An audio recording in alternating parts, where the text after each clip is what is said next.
Hello, we are Team 4, and our current events discussion is surrounding Universal Basic Income and the 4-day work week. To start with, Universal Basic Income, or UBI, is a monthly guaranteed amount without any restrictions that's given to a population to support the basic needs of living. It's slightly different from what's considered a guaranteed minimum income, which is more need-based and only given to those who do not make enough to live. There aren't really any examples out there of true universal basic income, but about the closest is the Alaska Permanent Fund, which is a basic yearly income given out to all those state residents of Alaska. However, the payment's not really high enough to truly cover all the basic expenses of living, averages about $1,600 annually, and is not a fixed or guaranteed amount as it's dependent upon oil and gas revenues of the state. So it's sort of like basic income, but truthfully doesn't quite fit the characteristics required to fully be basic income. Another example is Macau, which is a region of China. It has a wealth partaking scheme where some annual payment is made out to permanent residents, and it's funded from the city's casinos. Again, it's not considered sufficient to cover basic living expenses, so not truly UBI. Another example is Bolsa Familia, which is a welfare system in Brazil that pays for some basic income, but does have a bunch of conditions like keeping children in school. So again, not truly UBI.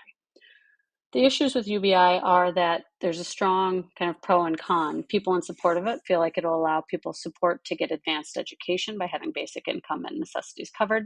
Will also lead to more risk taking, which is seen to be as a good thing for developing of more inventive strategies. It's also felt to be necessary because of the increased amount of automation as well as climate change, and was additionally pushed for more aggressively during COVID with the shutdown of many jobs that the people became unemployed. The cons are the idea that it will support degrowth, meaning a loss of motivation to work and therefore less growth.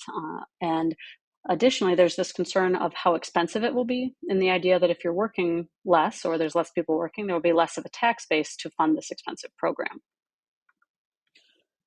Two relatively recent trials on UBI have been done. One was in Finland, where a random 2,000 people that were out of work were given a UBI of 560 pounds equivalent per month for 2 years, and it was compared to 173,000 people that were out of work.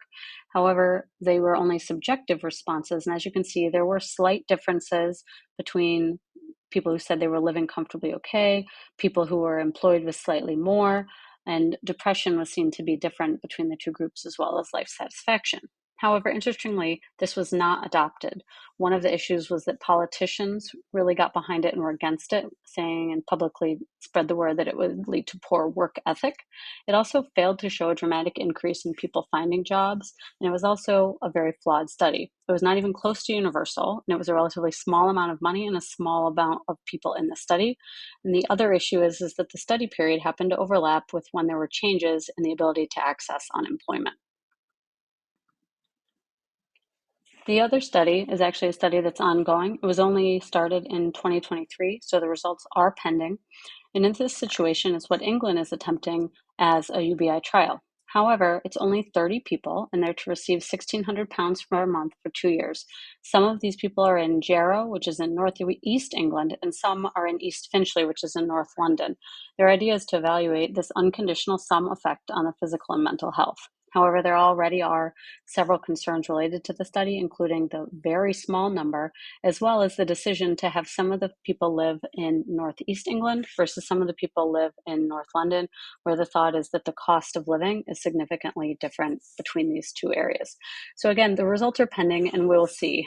There are additionally many other trials beyond just these two looking at UBI, and none of them have shown to have either all the positive aspects that were thought, but at the same point, they have also not shown all the detrimental things that people are concerned about.